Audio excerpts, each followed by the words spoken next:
Kabanata 731. Mahabang kwento. Hindi ko maipaliwanag ng malinaw sa iyo sa ilang mga pangungusap lamang. Panipi, ngumiti si Gerald at sinabi. Sa sandaling iyon, ilang mga tagapaglingkod ang pumasok sa silid sa isang magalang na pamamaraan bago ihain sina Isabel at Maya ng tsaa. Gerald, hindi ko alam kung anong uri ng relasyon ang mayroon ka kay G. Zarter. Ngunit alam mo na nakaharap kami sa isang matinding banta sa ngayon. Kung nagagawa mong tumulong, taos puso. Kung inaasahan na gawin mo ito sa lalong madaling panahon. Panipi, sabi ni Maya. Masiglang tumanggaw si Isabel. Gerald, hihingi ako ng tawad sa'yo. Pagkatapos nito, wala akong pakialam kung paano mo ako tretuhin. Gusto ko lang bigyan mo kami ng kamay. Panipi, sige, banggitin ko ito kay G. Zarter. Ngunit pagkatapos ng bagay na ito ay sumabog, umaasa ako na mayroon akong isang bagay na makukuha mula dito. Panipi, tumingin sa kanila si Gerald at ngumiti. Kung dumating sila ng mas maaga, tutulungan sana sila ni Gerald.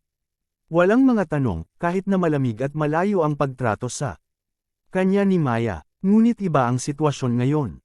Ang kanyang puso ay naging manhid sa puntong ito. Ngayon, mapait na nasiyahan si Gerald sa kanila. Lalo na si Isabel. Humihingi sila ng tulong kay Barry, at katumbas ito ng paghingi ng tulong kay Gerald. Tiyak na hindi sila tatanggihan ni Gerald. Ngunit kung nais nilang humingi ng tulong kay Gerald, ang ilang mga kondisyon ay dapat na matugunan muna. Sabihin mo sa amin, ano ang gusto mong makuha? Panipi, kinapa ni Gerald ang mga daliri. Makalipas ang ilang sandali, parehong lumabas sina Isabel at Maya. Sa lugar, wala silang sinabi kina Warren at Wyatt pagkalabas ng lugar.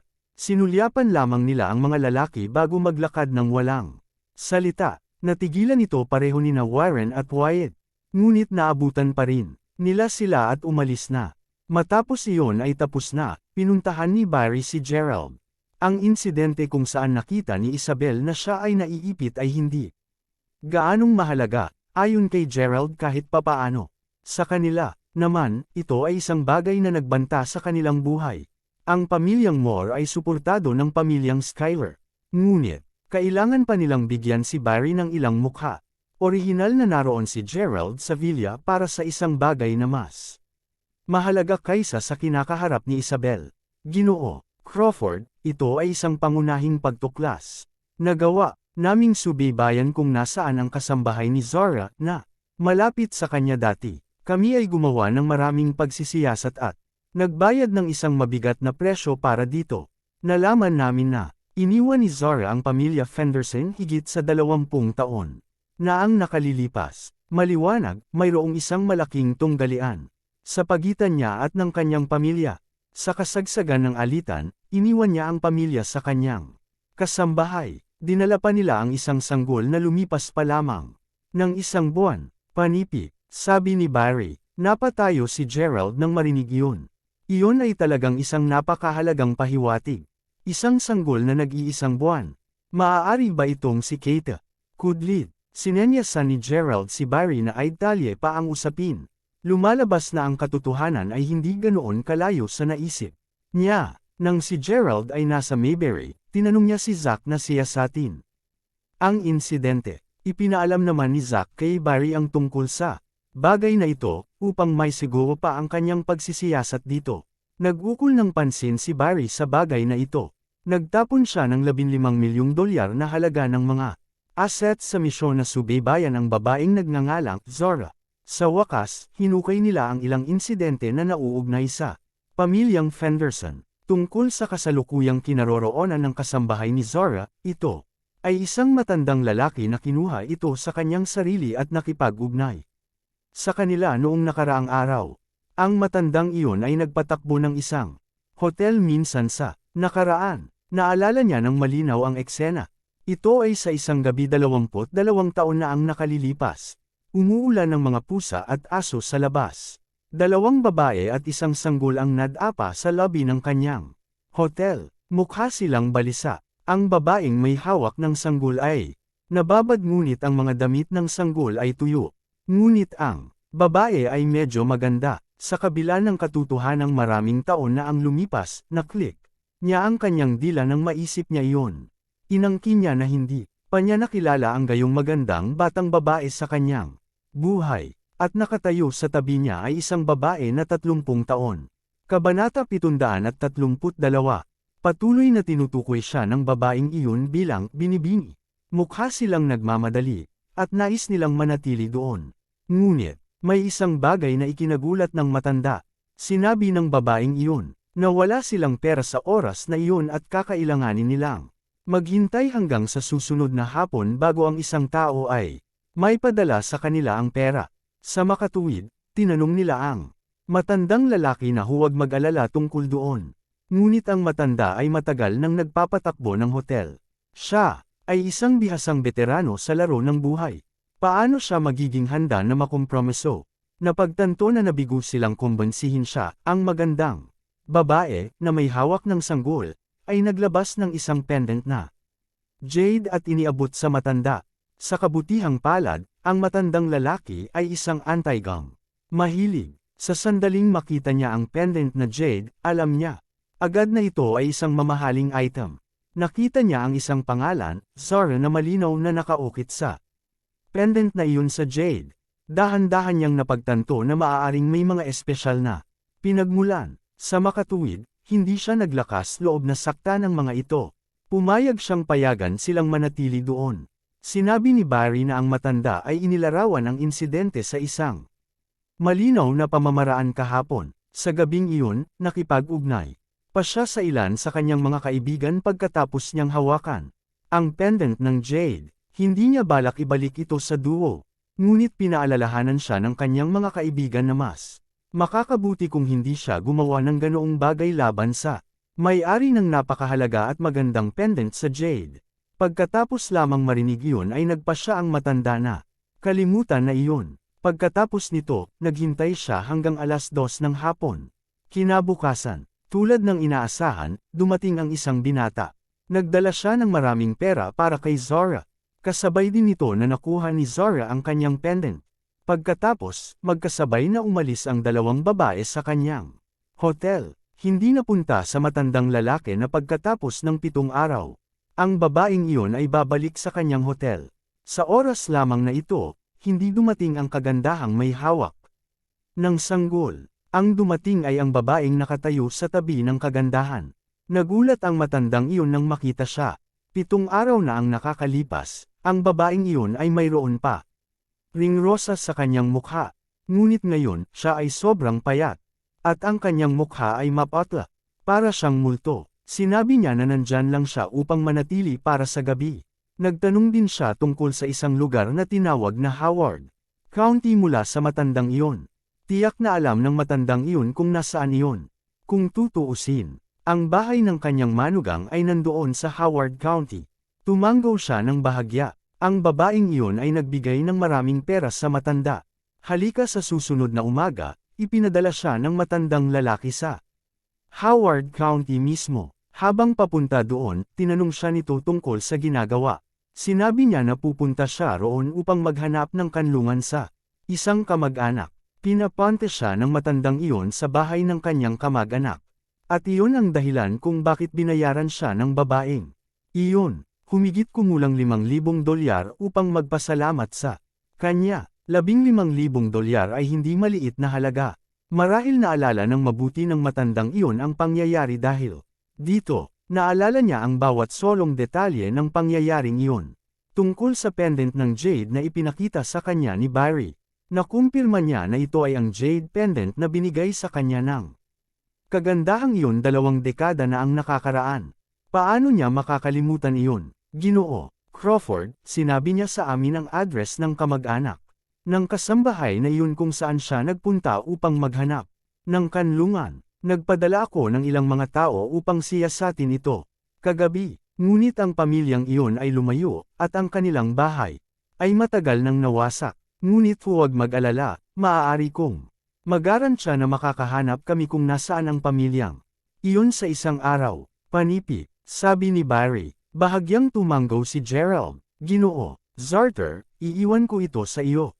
Pagkatapos, panipi, sa totoo lang, nagsampalataya si Gerald kay Barry na makayanan niya nang maayos ang pagsisiyasat na ito. Naramdaman ni Gerald na ngayon ay isang hakbang na siya palapit. Sa paghanap kung nasaan si Zora, sa wakas, mahahanap niya kung nasaan ang biological ina ni Keita. Ngunit kailangan din niyang malaman ang tungkol sa pangyayaring iyon. Anong uri ng relasyon ang mayroon si Zora sa kanyang ama? Ginoo Crawford, may isa pang insidente. Hindi ko alam kung bakit mo hinahanap si Zora, at hindi ko alam ang tungkol sa kung ano siya. Ngunit may isang bagay na dapat kong sabihin sa iyo. Panipi, biglang naging solemn na ang ekspresyon ni Barry. Ano ito? Kabanata 733. Sinabi ng matandang iyon na may isa pang pangkat ng mga tao na nakilala siya bago kami dumating.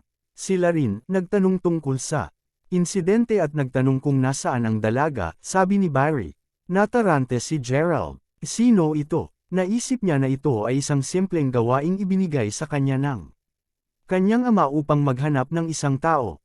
Mukhang mas komplikado ang mga bagay kaysa sa una niyang naisip. Ngunit hindi gaanong pinag-isipan ito ni Gerald dahil wala itong silbi. Ang kailangan niyang gawin ngayon ay upang hanapin kung nasaan ang katulong na iyon, ASAP. Sa instant na iyon, gumawa si Gerald ng ilang paghahanda at naghanda na pumunta sa Howard County. Kasabay nito, tinawag niya ang The Drake at Tyson duo na inuutos sa kanila na dalhin ang ilang mga tao at naroon kaagad. At ito din ang parehong sandali na nakatanggap siya ng isang mensahe sa group chat ng kanyang klase. Ito ay isang mensahe na ipinadala ng tagapayo. Tiningnan ito ni Gerald. Ito ay sa oras na ito. Sa isang mamahaling kotse. Miss, hindi pa natin nahanap kung nasaan ang ex-young lady. Ngunit nakakita kami ng isang napakahalagang pahiwatig. Kaugnay, ito ng kanyang personal maid, si Zinnia. Natagpuan namin kung nasaan siya. Noon, ang dalaga at Zinnia ay nanatili sa isang hotel. Panipi, seryosong pinakinggan ni Jasmine ang ulat ng kanyang nasasakupan. Tumanggaw siya at sinabi, nagpadala ka na ba ng mga tao doon? Nagpadala pa kami ng maraming tao. May isa pang bagay na kailangan kong iulat sa iyo. Mukhang hindi lamang tayo ang nagtatanong tungkol sa kinaroroonan ng dalaga. Ang aming mga tao ay nagpunta at nakumpirma ito sa may-ari ng hotel ngayon lang. Sinabi niya sa amin na may isa pang pangkat ng mga tao na naghahanap din ng dalaga. Ang mga ito ay medyo mapagbigay din sa kanilang pera. Panipi, sino ito? Sa sandaling iyon, may isang mahinang tupi sa pagitan ng mga kilay ni Jasmine. Pasensya na, miss, hindi pa rin namin natuklasan kung sino sila sa ngayon. Ngunit sa palagay ko mas mabuti kung magsimula tayong kumilos ng may pag-iingat. Panipi, tumanggo si Jasmine. Mabuti, kung gayon dapat kang kumilos ng mabilis. Siya nga pala, dalhin ang 12 guro mula sa pamilya. Ang aking tiyahin ay pambihirang walang awa sa kung paano niya pinanghawakan ang mga gawain sa nakaraan. Hindi ako nagdududa na nasaktan siya ng maraming tao. Kung may naghahanap sa kanya, dapat ang pamilyang Fenderson ang gumagawa nito sa huli. Panipi, naiintindihan ko. Sa sandaling tapos na si Jasmine sa paghahanda, isang mensahe ang lumabas sa kanyang panggrupong chat sa klase. Ipinadala ito ng tagapayo. Bagaman normal na hindi madalas makipag-usap si Jasmine sa kanyang mga kaklase, miyembro pa rin siya ng panggrupong chat. Sumulyap siya sa mensahe. Lumalabas na ang tagapayo ay pinag-uusapan tungkol sa isang paglalakbay para bukas ng umaga na inayos ng guro. Nagkataon, pupunta sila sa Howard County. Maraming tao ang pupunta doon. At ang person in charge ay si Marvin mula sa susunod na klase. Ang chubby fella ay nagiging mas may kakayahan ngayon. Pagbasa ng mensahe, ngumiti ng mapait si Jasmine. Pagkatapos ay bumaba siya ng sasakyan at bumalik sa unibersidad. Sa kabilang banda, hindi bumalik sa unibersidad si Gerald. Sa katunayan, napapalam lamang niya sa unibersidad tungkol dito. Umalis siya agad sa Howard County sa lalawigan ng Salford. Hindi masyadong malayo ang pupuntahan niya. Mayroong isang proyekto sa pag-unlad na nangyayari sa lalawigan.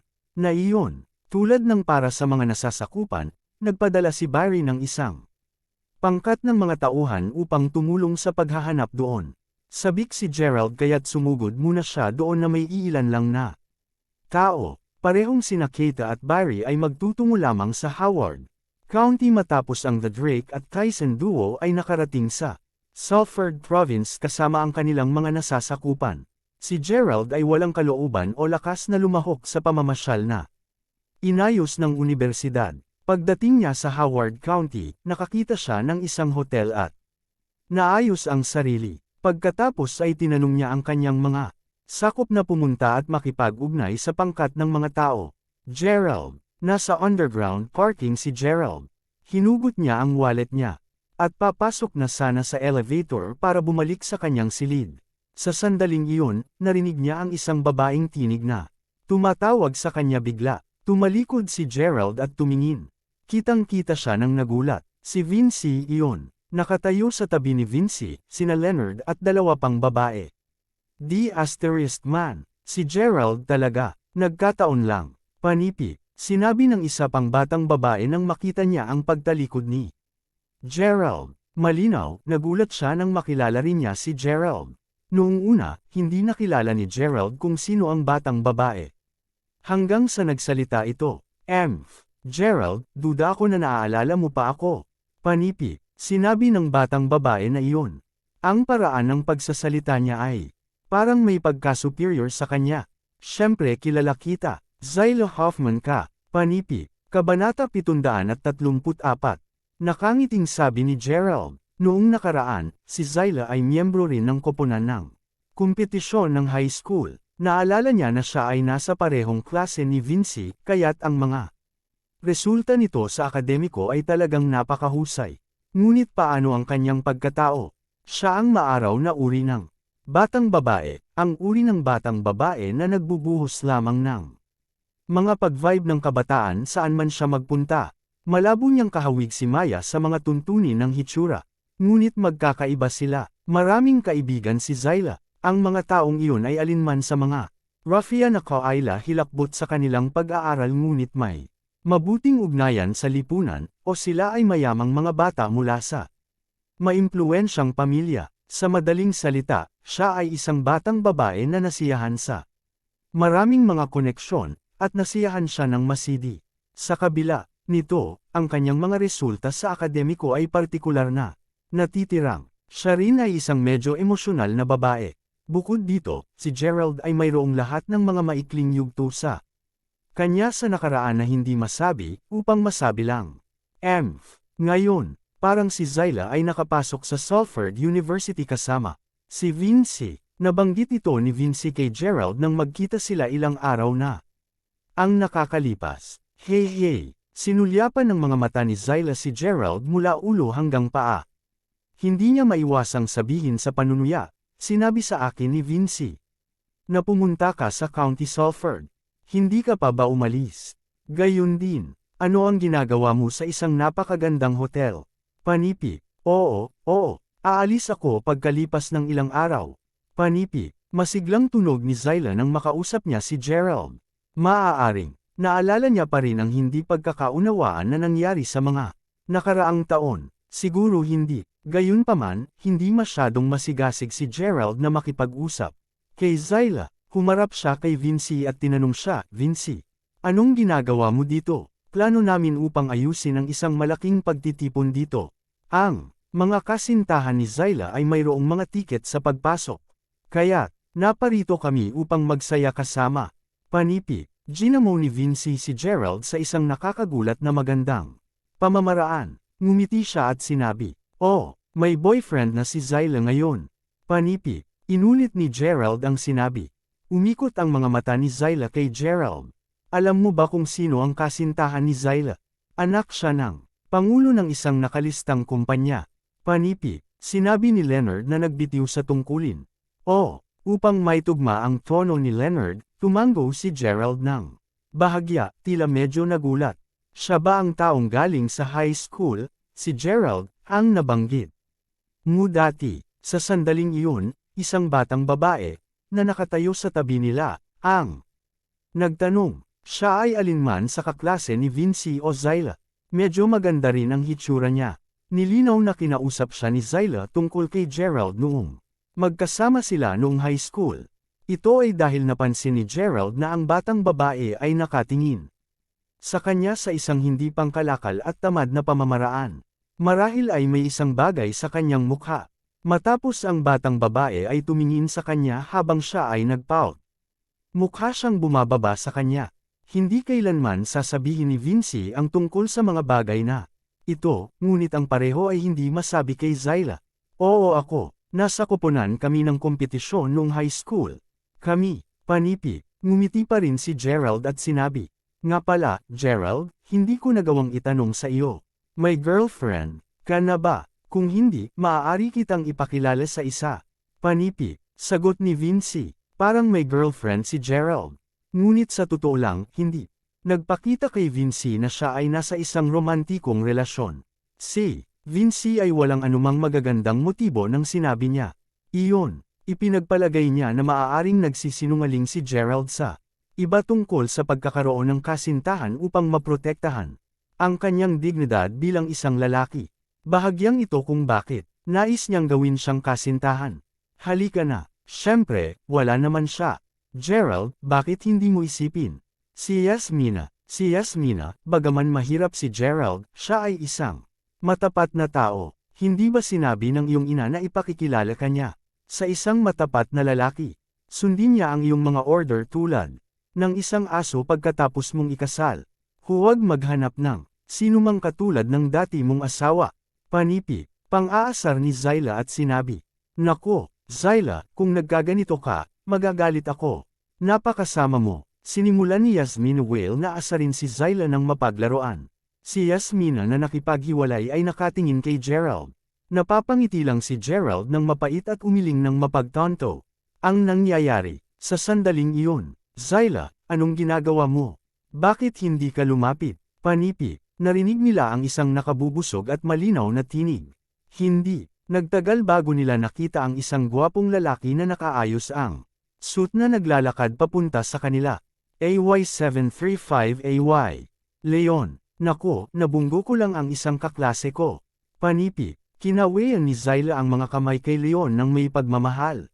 Malinaw na boyfriend niya. Ito, sa sandaling iyon, sinabi ni Vinci, Zyla, hindi mo ba sinabi na mayroon kang karagdagang tiket sa pagpasok ngayon lang?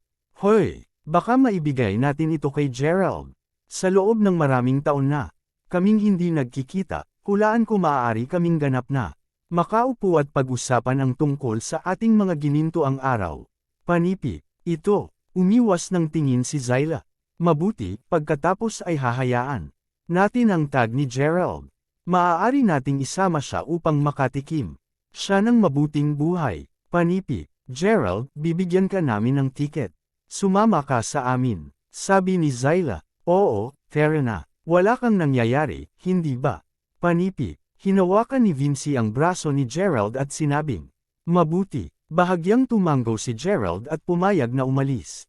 Kung si Zyla lang ang nag-anyaya sa kanya, tatanggihan niya agad ang mga ito. Ngunit nagkaroon siya ng isang mabuting relasyon kay Vinci.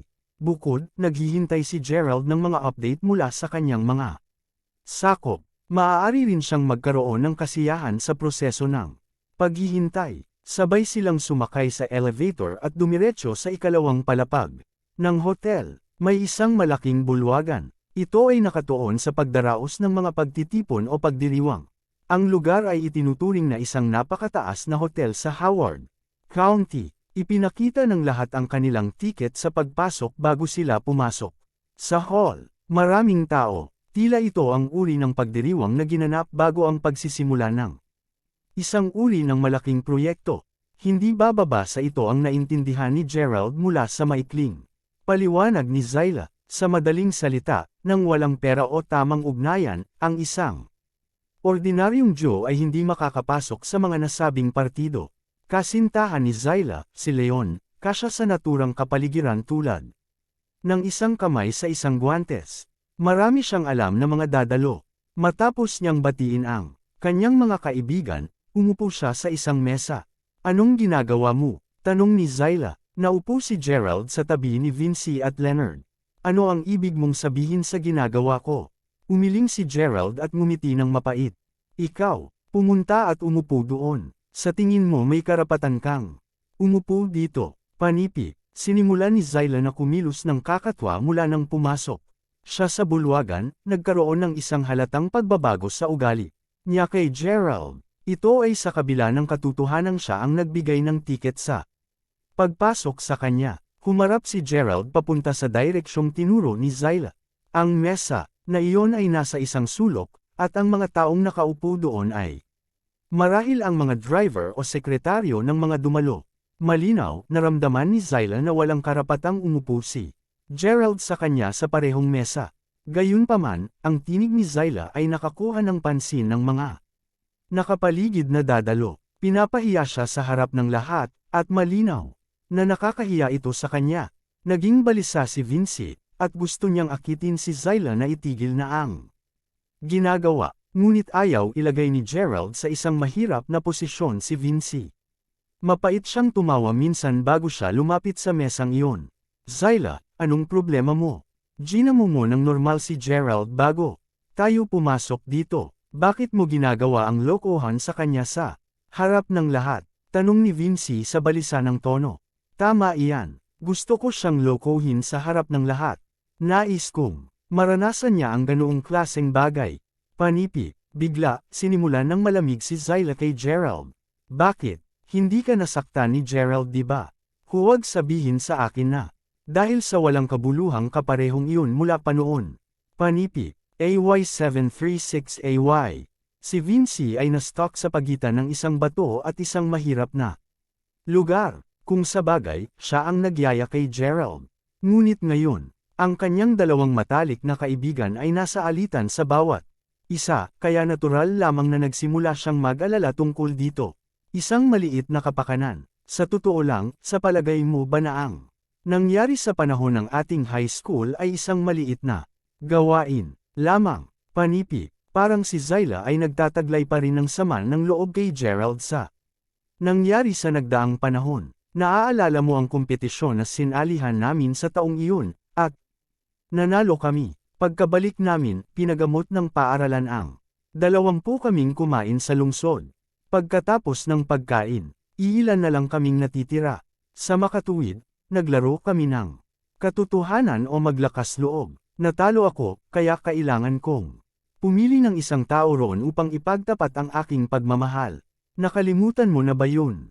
Panipi, sabi ni Zyla. Siyempre naaalala ko ito. Alam kong hindi mo gusto si Gerald noon.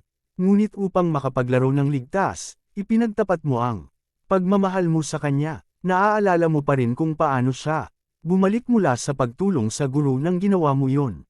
Sinabi mo sa kanya na gusto mo siya. Panipi, naalala ni Vinci ang insidente na nangyari sa nakaraan. Ngunit sa huli, sinabi ni Gerald na hindi kami nababagay sa bawat isa sa harap ng lahat. Naiwan akong walang imek at walang magawa. Hindi ako makapaniwalang inisip talaga ng talo na gusto ko siya. Galit na galit ako tuwing naaalala ko ang mukha niya nang sinabi niya iyon sa akin. Lahat ng mga mag-aaral sa aming klase ay itinuro ang kanilang mga daliri at pinagtawanan ako. Biniro nila na kahit ang isang tulad ni Gerald ay ayaw sa akin. Ang batang lalaki na totoong na-crush ko ay nandyan lang sa gilid. Alam mo ba kung gaano kalubha ang pinilit kong tanggapin? Panipi, sabi ni Zyla. Ngunit alam mo ba kung bakit sinabi ni Gerald na hindi kayo nababagay para sa isa't isa? Dahil sa naramdaman ni Gerald na mahirap siya at hindi siya tugma para sa iyo. Masyado kang nag-iisip ng mga bagay. Bukod, alam din niya na ang iyong damdamin ay hindi tunay, kaya marahil ay nag-blur siya ng mga bagay na hindi niya sinasadyang sabihin. Hindi mo ba siya palaging naiinis dahil mahirap siya, ni hindi mo nais na umupo sa tabi niya sa kotse? Kaya't natakot sa iyo si Gerald. Panipi, mabilis na gumawa ng paliwanag si Vinci upang pakalmihan si Zyla. Ano, ang kalunan, dapat kong pagsisihan siya. Bukod dito, hindi lang ako ang nag-ayaw sa kanya dahil mahirap siya. Vinci, hindi ka ba pareho? Huwag mong isipin na hindi ko napansin. Nagustuhan mo si Gerald sa oras na iyon. Pero ayaw mong makipagrelasyon, dahil kung gaano siya nasira noon, hindi ba? Panipi, si Zyla ay isang blabbermouth lamang. Sa sandaling nagsimula siyang magsalita, sasabihin niya tungkol sa literal ang lahat. Ang sinabi niya ay namula si Vinci. Ngayon lang niya nilabo ang bagay na samasagi sa isipan ni Vinci hanggang ngayon. Sa kabilang banda, naging maasim bigla ang mukha ni Leonard. No wonder tinanggihan ako ni Vinci nang magtapat ako sa kanya noon. Wala akong ideya na gusto niya si Gerald sa oras na iyon.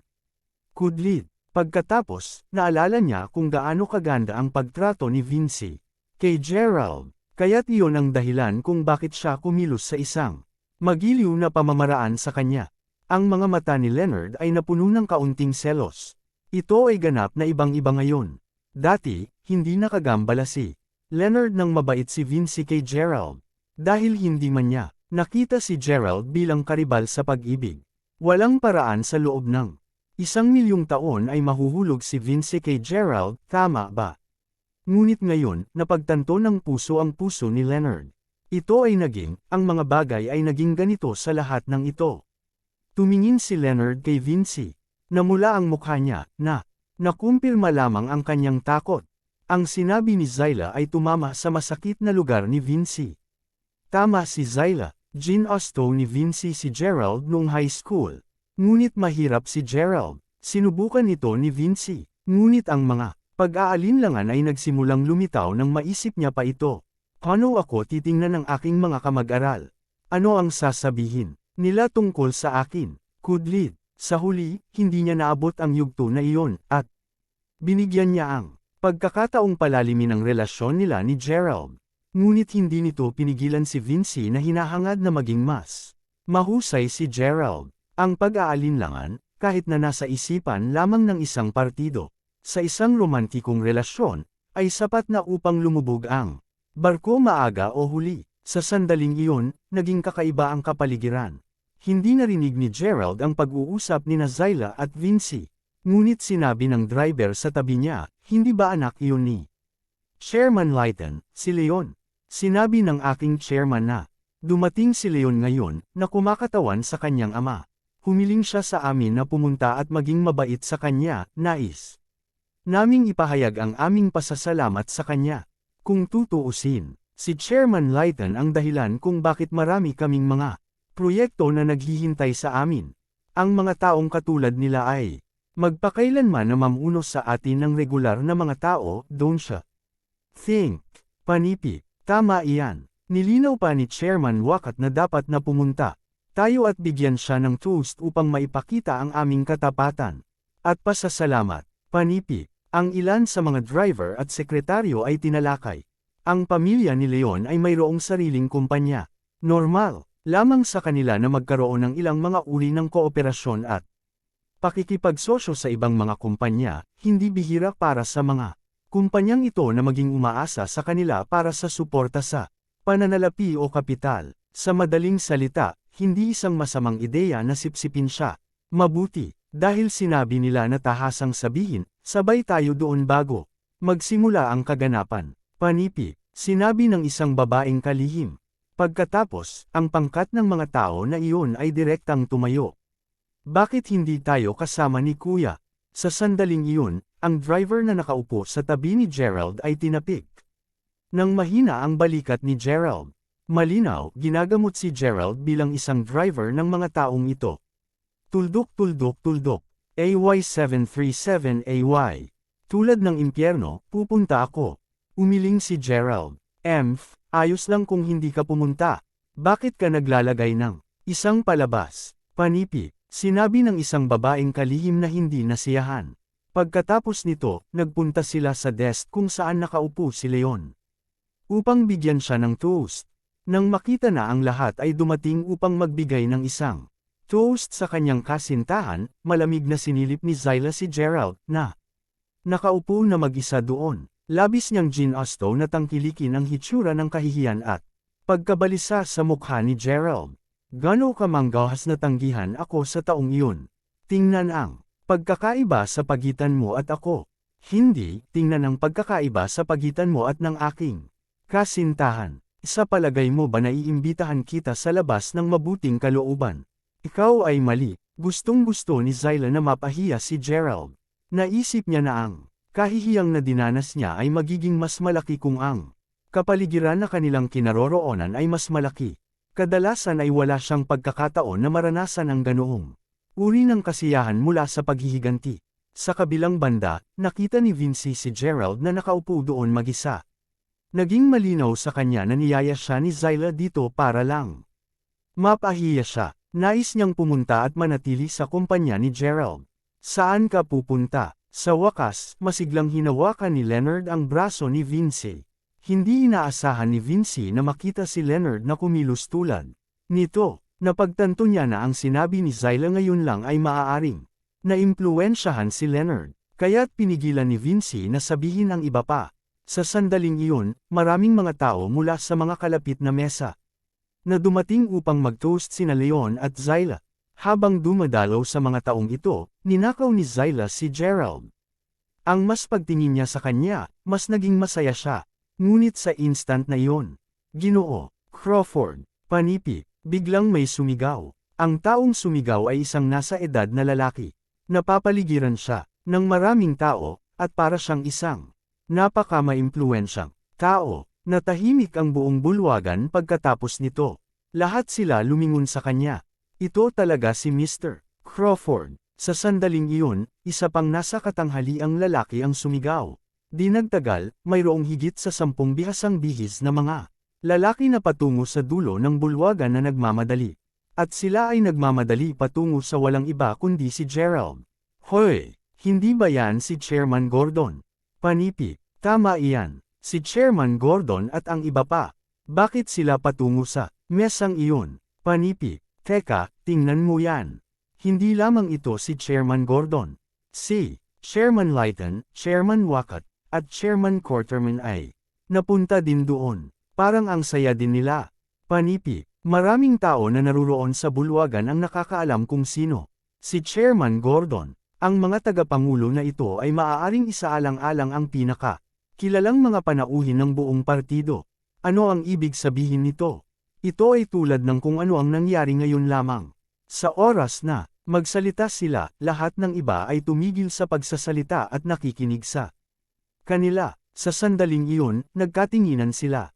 Sa kabilang banda, ang mga taong nakaupo sa mesa ni Zyla ay natigilan din. Ito ay higit pa kay Zyla. Kanina pa niya tinatitigan si Gerald. Sa makatuwid, napansin niya ito kaagad nang ang mga kalalakihan ay nagmamadali patungo sa kanya. Halos mabulunan siya sa kanyang red wine. Ginoo Crawford, anong nangyayari? Anong uri ng katayuan at pagkakakilanlan ng mayroon si Chairman Gordon? Bakit alam niya kung sino si Gerald? Wala siyang iba kundi ang kaunan, tama. Panipi, nagtatakang pagtataka ni Zyla. Ang kasiyahan na nakuha niya mula sa kanyang paghihiganti. Ngayon lang ay nawala agad. Nagsimula siyang lumipat sa paligid ng balisa. Tumingin din si Vincy. Siya ay napuno ng isang pakiramdam ng kaguluhan sa loob para sa isang hindi kilalang dahilan. Si Leonard naman, naramdaman ang paglakas ng kanyang panibugho. Ang pangkat ng mga taong lumapit kay Leon ay sumilip sa direksyon ni Gerald. Ano nga ba ang nangyayari? At ikaw ay, huminto ang pangkat ng mga tao sa harap ni Gerald. Namangha si Gerald dahil wala siyang kilala sa kanila. The asterisk man. Ano ang nangyayari? Nagpunta roon si Chairman Gordon upang batiin siya, ngunit hindi alam ng taong iyon kung sino si Chairman Gordon. Panipi, nakakainis. Gaano kaimpol ang batang lalaki? Sino ang nagturo sa kanya ng kanyang ugali? Panipi, Kabanata 738. Sa palagay ko ay maaaring napagkamalan siya ni Chairman Gordon na para sa iba, o ang taong iyon ay isang driver ng ilang uri ng malaking pagbaril. Paano ito posible? Ang pinakakilalang tao na dumating dito ngayon ay si Chairman Gordon, hindi ba? Panipi, ang iba ay nagsimulang talakayin ng walang tigil. Ginoo Crawford, ikaw ay talagang naging abala na nakalimutan mo ito. Baka nakalimutan mo na ako. Hindi mo ako kilala, ngunit kilala kita. Haha, narito ang name card ko. Panipi, masayang ngumiti si Chairman Gordon at sinabi, bago ito, imposible para sa kanya na magkaroon ng anumang uri ng pakikipag-ugnay kay G. Crawford. Ngunit siya ang host ng kaganapang ito ngayon, kaya't naging pabor ang mga talahanayan sa kanya. Nakakagulat, pinili ni G. Crawford na dumalo sa kaganapang ito ng kanyang walang paunang abiso. Kinuha ni Gerald ang name card at sinulyapan ito. Si Chairman Gordon ay kasangkot sa pagbuo ng real estate. Natagpuan niya ang pangalan ng kumpanya ni Chairman Gordon na pamilyar. Ginoo Crawford, nakilala namin ang bawat isa sa pagdiriwang ni Miss Larson noong nakaraang araw. Dumalo rin kami sa party na iyon. Nakuha namin ang 3 mga proyekto sa pagpapaunlad ng Seren County bilang isang resulta. Haha, panipi, sinabi ni Chairman Gordon. Oh, naaalala kita ngayon. Chairman Gordon, masayang makilala ka. Panipi, hindi pa rin maalala ni Gerald kung sino siya. Ngunit magiging medyo mahirap kung magpapatuloy silang mag-isip sa isyong iyon. Sa makatuwid, nagsimula siyang gumawa ng isang kilos. Ginoo Crawford, bigyan kita ng toast. Panipi, Ginoo Crawford, bigyan mo rin ako ng toast. Panipi, sa sandaling iyon, itinaas ng mga tagapangulo ang kanilang mga baso ng alak upang bigyan ng toast si Gerald. Matapos higupin ni Gerald ang kanyang inumin, inimbitahan ni Chairman Gordon si Gerald na umupo sa harapan, ngunit kahit paano nila sila mahimok, tila hindi siya interesado. Inangkin ni Gerald na maayos ang pagkakaupo sa kanyang kasalukuyang lugar. Nang makita kung gaano nag-aatubili si Gerald tungkol sa paglipat ng mga talahan na yan, naramdaman ni Chairman Gordon na awa ito. Ngunit hindi niya ipinagpatuloy na akitin si Gerald. Tinanong ni Gerald si Chairman Gordon na magpatuloy sa kanyang negosyo. Maaari silang makipag-ugnay sa isa't isa sa paglaon kung may iba pa. Sumang-ayon si Chairman Gordon sa kanyang mungkahi ng mas mababa sa 1 segundo. Matapos ang huling pag-clink ng baso kay Gerald, umalis na sila. Natigilan si Zyla nang makita iyon.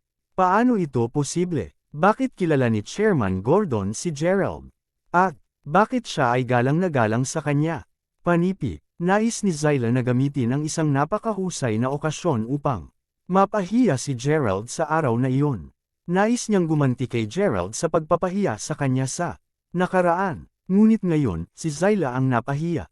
Lalo ng pagnanasa niyang makaganti kay Gerald, mas pinahiya ang naramdaman. Karapatan lamang ni Leon na magbigay ng toast kay Chairman Gordon at Chairman Wakat bilang isang kinatawan ng kanyang ama. Ngunit ang mga lalaking iyon ay masyadong abala sa pakikipag-usap kay Gerald upang hindi siya mapansin.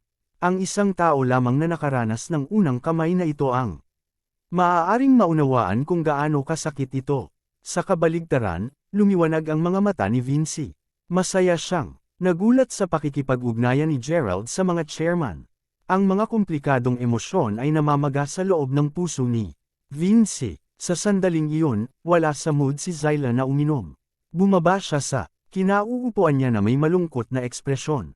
Anong meron, Vinci? Narinig mo ba ang sinabi ni Chairman Gordon? At nang iba pa kay Gerald ngayon lang. Panipi, nag-aalalang tanong ni Zyla. Umiling si Vinci. Narinig ko ang mga bahagi nito. Mukhang pinag-uusapan nila ang tungkol sa mga proyekto sa Seren County. Iyon ang Gerald at ang aming bayan. Mukhang aasahan namin ang mahusay na pag-unlad. Sa rehiyon na iyon, hindi kaya nakilala ni Gerald si Chairman Gordon mula pa noon. Panipi, ani Leonard na may iritasyong naruroon sa kanyang boses. Ngunit hindi kinakailangang bigyan ng toast ni Gerald si Gerald. Hindi ba? Nag-aalalang sabi ni Zyla. Kumilos siya ng lubos na pagkabalisa na parang ninakaw ni Gerald ang isang bagay na mahalaga sa kanya. Hindi rin ako sigurado tungkol dito. Tanungin natin ang tungkol dito mula sa ating mga kamag-aral sa high school. Siguro may alam silang 1 o 2 tungkol dito. Hayaan mong tanungin ko sila at tingnan kung paano ito nangyayari. Panipi, sa instant na iyon, tinanong iyon ni Leonard sa panggrupong chat ng kanilang klase. Hinintay ni Zyla ang sagot niya na kinakabahan. Di asterisk man, mayroon talagang nakakaalam tungkol dito. Panipi, bigla, naging masigla at nasasabik si Leonard. Si Gerald ay may kaibigan sa pagkabata na napakalakas at maimpluwensyang sa loob ng Seren County. Ang kanyang kaibigan ay nagtatagpa ng isang malaking kumpanya ng auto trade at ang taong iyon ay tila maraming koneksyon sa mga magagaling na tao.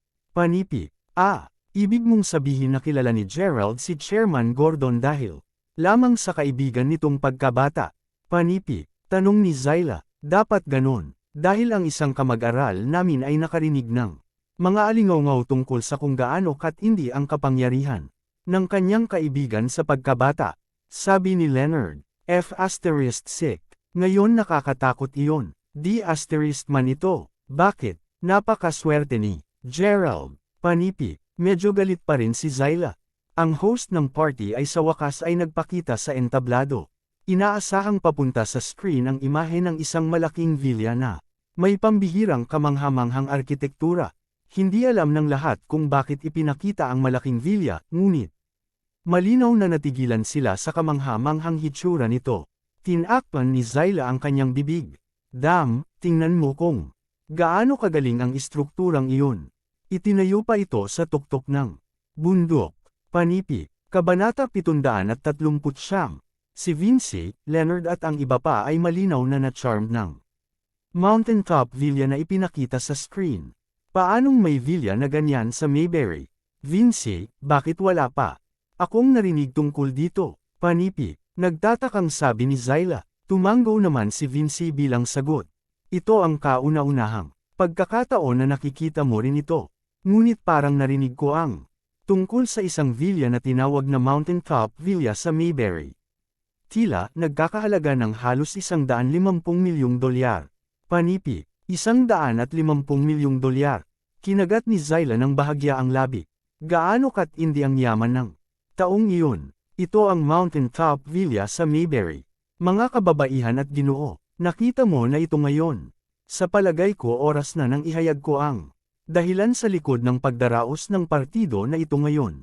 Mayroon kaming mga natitirang tao at magagandang tanawin dito sa Howard County. Plano ng aking pangkat na magtatag ng isang villa tulad ng ipinapakita ko dito sa Howard County. Panipi, sinabi ni Chairman Gordon. Sa sandaling sinabi niya na mayroong isang kaguluhan sa ibaba ng entablado. Kung mayroong isang kahangahangang mountaintop villa sa Howard County, pagkatapos ito ay talagang kahanga-hanga. Nagtataka ako kung magkano ang gastos, ngunit sigurado na magiging higit sa $70 milyong. Sabi ng iba, ngumiti si Chairman Gordon at sinabi, nakakahiya kong banggitin ko ito ngayon. Sa totoo lang, balak namin kumuha ng mga close-up shot ng kadakilaan ng Mountaintop Villa sa Mayberry. Sa kasamaang palad, wala kaming libreng access dito. Gayunpaman, nagawa naming makuha ang isang pares ng mga pag-shot nito mula sa maraming mga anggulo. Maaari mo munang tingnan sila. Panipi, si Chairman Gordon ay talagang dalubhasa sa marketing. Ang isang villa na tulad nito ay maaari lamang kayang bayaran ng maruming mayaman at ang pinakamabisang paraan upang itaguyod. Ito ay sa pamamagitan ng mga batang Panginoon ng mga piling pamilya. Kung ikinalat nila ang balita tungkol sa proyektong ito sa paligid ng kanilang mga social circle, walang alinlangan na lilikha ito ng suporta para sa kanilang paparating na proyekto ng pagbuo ng pangalawang Mountaintop Villa sa Howard County. Ito ang pangunahing dahilan kung bakit nagpasya si Chairman Gordon na ay host ang kaganapang ito ngayon. Nakikita kung gaano ang paghanga ng lahat, nasiyahan si Chairman Gordon. Lumipat siya sa susunod na larawan, na ipinakita ang front view ng mansion. May isang mahabang hagdanan na samugat sa tuktok ng bundok. Bukod, mayroon ding iba pang ikinagulat ng karamihan. May mga tao sa litrato. Nakita nila na maraming mga mamahaling kotse na nakapark sa paanan ng bundok. Mayroong mga malalaking grupo ng mga bodyguard na nakaitim na suit, nakatayo sa magkabilang panig ng hagdanan na ang kanilang mga kamay ay nasa likuran.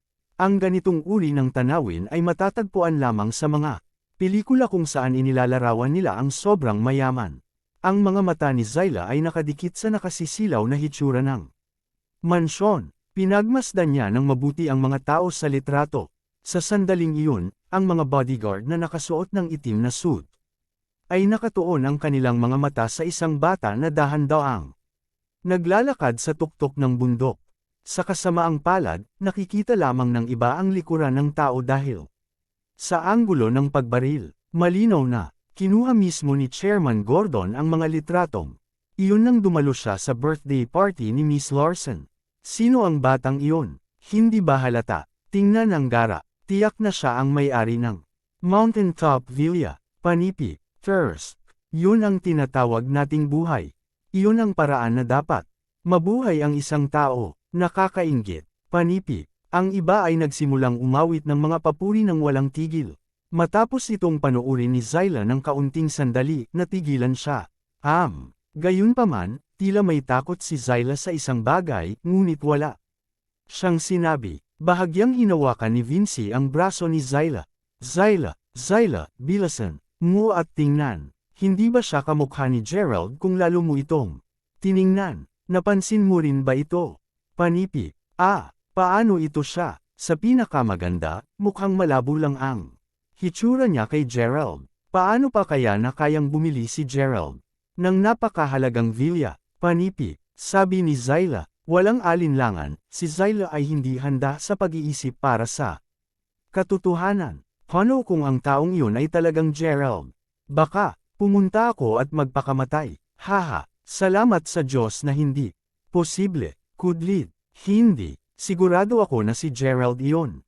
Hayaan mong tanungin ko siya tungkol dito. Panipi. Parang excited si Zyla. Hindi nagtagal ay lumingon siya at tumingin kay Gerald.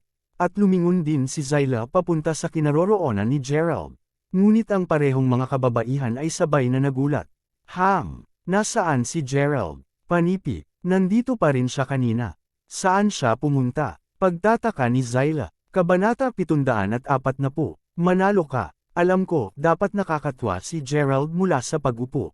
Doon nang mag-isa. Taya ko tumakas siya lahat ng mag-isa. Ang nakakatakot na pusa na iyon. Panipi. Tila may nahanap si Zyla na maaari niyang ipagpatuloy. Umiling-iling lang si Vinci sa pagbitiw sa tungkulin. Sa kasalukuyan, nais niyang tawagan si Gerald at tanungin kung saan siya napunta. Ngunit matapos makita kung paano lumitaw ang galit na si Leonard, pinigilan niya ang pagtawag na iyon. Sa wakas ay alam ni Gerald ang tungkol sa tema ng partido ni Chairman Gordon noong araw na iyon nang banggitin ni Chairman Gordon ang Mountain Top Villa sa Mayberry. Natatakot siyang maging awkward ang mga bagay kung magtagal pa siya doon. Masama kung makilala siya ng iba, lalo na sa harap ni Zyla. Lumabas si Gerald ng hall bago tumama sa fan ang crap.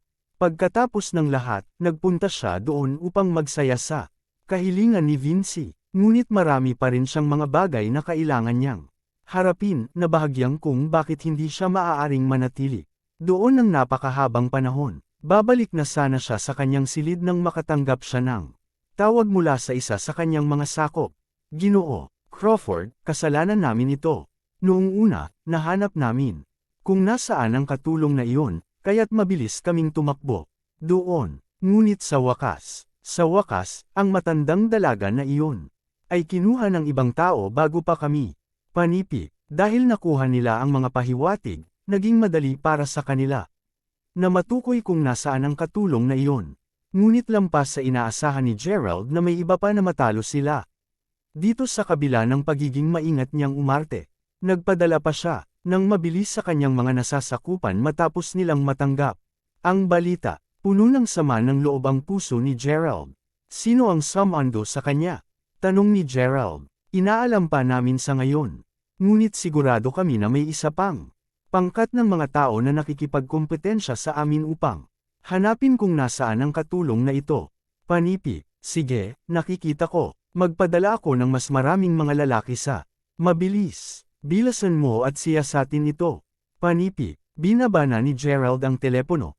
Siya ay inilagay ngayon sa isang medyo mahirap na posisyon. Bakit napakahirap subaybayan ang isang solong tao?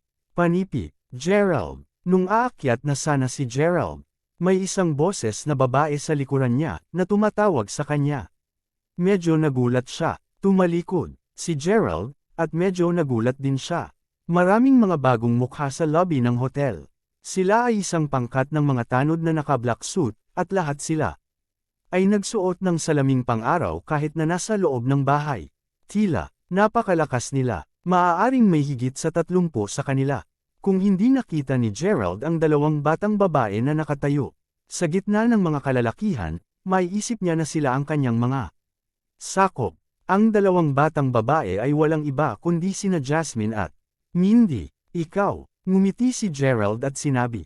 Kung naalala niya ng tama, ito ay dapat na ang pangalawang pagkakataon kung saan nakita niya si Jasmine na lumilitaw na may ganoong kalaking karangalan. Medyo naging sensitibo si Gerald bigla.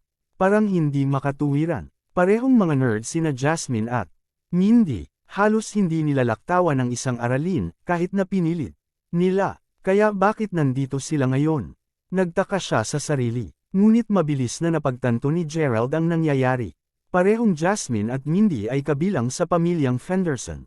Si Zara ay kabilang din sa pamilya Fenderson. Ang pangkat ng mga tao na naghahanap ng maid ni Zara ay dapat na si Jasmine at ang kanyang mga sakop.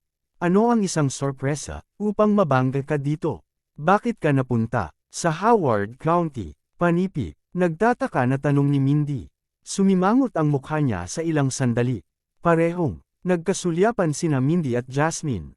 Ang kanilang mga mata, pagkatapos ay nascan si Gerald mula ulo hanggang paa. Ang pagtitig sa dalawang babaeng iyon ay bahagyang kinabahan si Gerald. Anong nangyayari? Malantad ba ako? Paano ito posible? Kudlit, hanggang dito na lang ang ating kwento. Huwag kalimutan mag-like, share and follow for more story ng Ang Lihim na Mayaman.